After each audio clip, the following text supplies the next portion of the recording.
Well, first, let me welcome you to Radio Gag. We have Thank you. Sandy and Lonnie Phillips from Survivors Empowered. We'd love for our listeners to know more about your organization. Well, our organization started several years ago.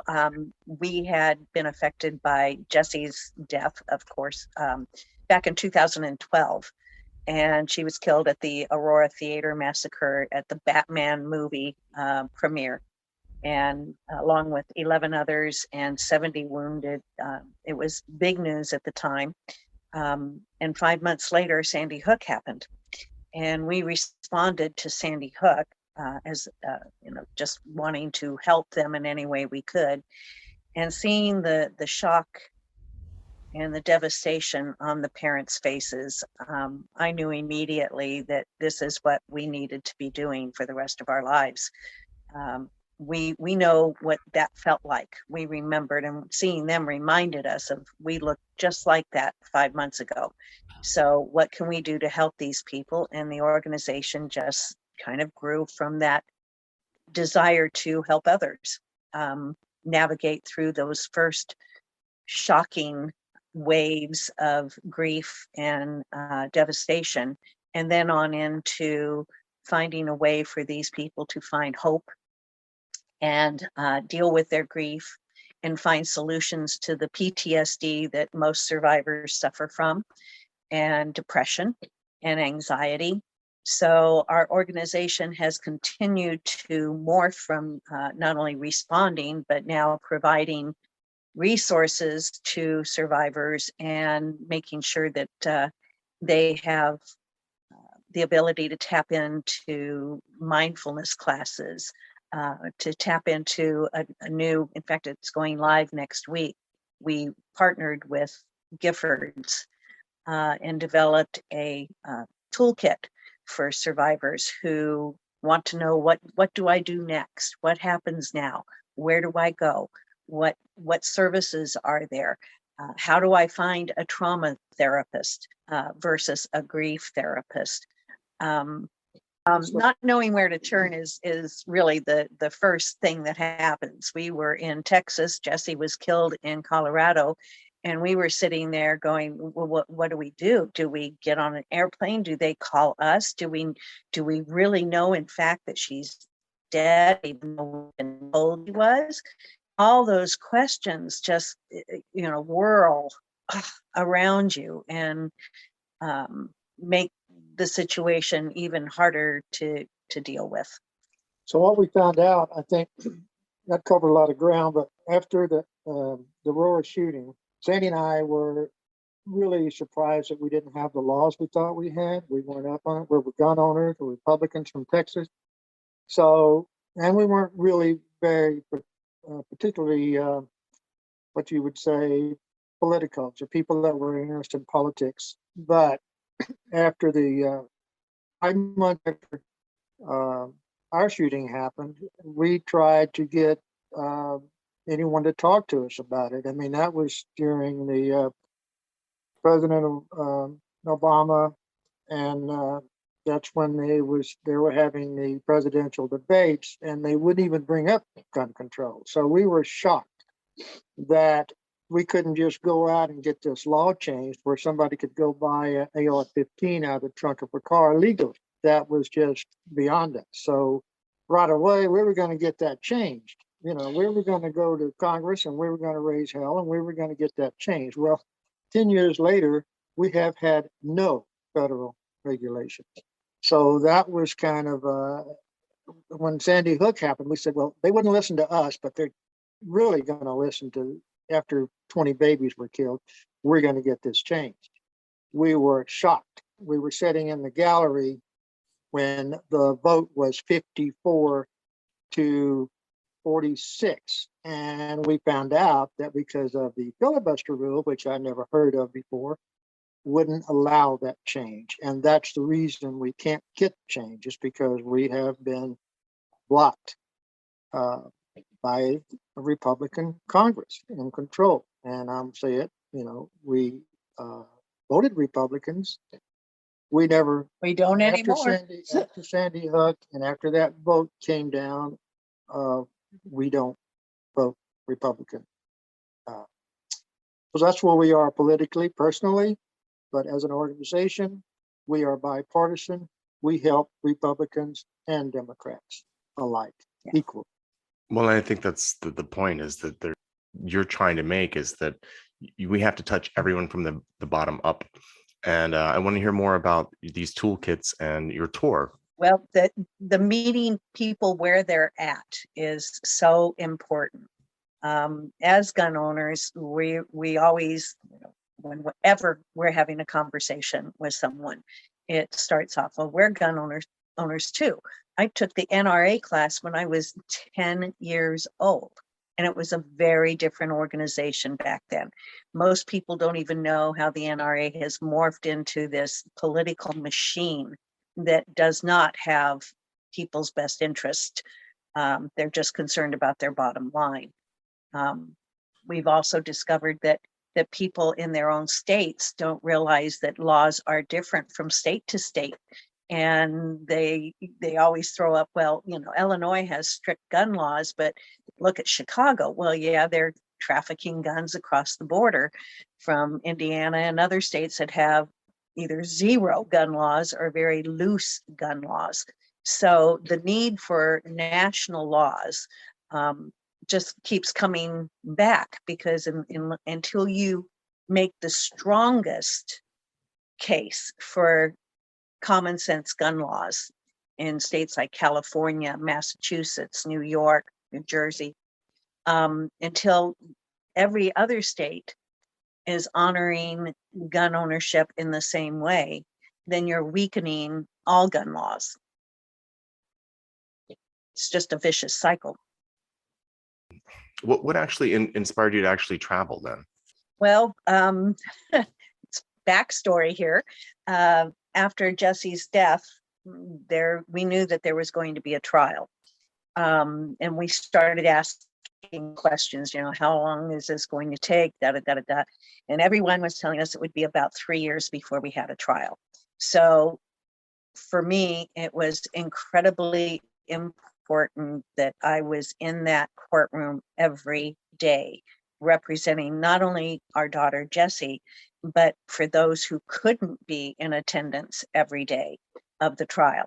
We were going to represent the survivors and the survivor families of those who were killed. So we rented out our house and we bought a camper and we took off for Denver. And we were lucky enough to find a driveway we could park on. And it was literally 5 minutes from the courthouse. And after the trial was over, which took almost 4 months. Yeah, 4.5 months. 4.5 months. When the trial was over, we just kind of looked at each other and said, I kind of like this style of living, small living. And this gives us the ability to work with the survivors and the wounded in America and meet them face to face. One of the things that we realized when we were going through the trial, when the wounded were there to speak and to tell their stories and to get to know them on a very personal level, one-on-one, our hearts just really went out to the wounded in America. And for every one that is killed in America, there are 2 that are wounded and survive, but nobody thinks about them ever again. It's like, well, in our case, 70 were wounded. Oh, well, whatever happened to them? Well, we know what happens to them and we know their struggles. And sometimes it's not just physical struggles, it's emotional struggle and it's financial struggle. So they're being ignored in America. So our fight is not just because we had a daughter taken by gun violence. Our fight is because there are so many people living in our country who have been affected by this that nobody sees. They've become invisible. So part of this, after living on the road for 7 years now, part of this tour being that it's 2022, we're going to 20 states and 22 cities. It'll be more than that by the time we finish, but that's what's on the books. And our job is to connect with the grassroots organizations in those cities and states and work with them to find out exactly what it is they're doing, what their struggles are, who they work with as far as survivors and the wounded, and then help them to connect with other state organizations and to start forming a very loose knit, but to start forming a coalition. So if I'm working on something in California and so might be working on something in, let's say, Wisconsin, we've put them together, we've networked for them, and they now know each other and they can have those calls personally and say, hey, we just did this. Would you be interested in developing that same kind of program in Wisconsin or Louisiana or Maine? And so we're growing our voices by doing that. And we got very tired of speaking to the choir, as they say. You know, people in the gun violence prevention movement, we all know each other in some way or another, and we are all willing to work with each other. But getting lawyers, DAs, doctors, nurses, teachers, getting them involved in the conversation and having them listen to what the reality in their state is, and then the reality on a national level, what that reality is like, I think can get more people involved in the movement and get more people caring about this issue, because it seems like this is the one strange issue in America that you just don't care about until it happens to you. Didn't start out that way. When your question was, what got us on this trail, this track, this particular thing that we're doing now with this tour? We started out by after Columbine, it was a very long time before Aurora happened. 5 months after Aurora happened, Sandy Hook happened. A few months after that, other mass shootings started happening, and we started traveling then. So we would go to these sites personally, sometimes days after, depending on where we were and how long it took us to get there and whether we had to fly in or we drove. We have been to 18 public mass shootings. Well, I love your approach and how you are so multi-pronged with grassroots organizations, but also with focusing on professional organizations. Why isn't the UFT out there lobbying? My big teachers unions all over. I've just joined a teacher advocacy gun violence prevention group. But doctors, lawyers, social workers, these are the people who, as you say, you know, are on the front lines dealing with these problems and see the survivorship of our whole country, that we're all survivors of gun violence. And these organizations also have clout in lobbying Congress. So yes, they do. And it is, I think we, as a movement, we've kind of gotten locked into depending on each other to bounce ideas off of and to do events and all of the things that are important. But we haven't been real good about reaching out to others who we know are affected, and like teachers, like doctors. Now we're beginning to see a change, a shift, which is really good. Northwell in New York has gotten very involved in the gun violence prevention movement. We actually started a mindfulness class for survivors of gun violence with UCSD, University of California, San Diego. And we had people from all over the country that were able to go through the mindfulness classes with UCSD because of Zoom and because of COVID. So that part actually worked to our benefit.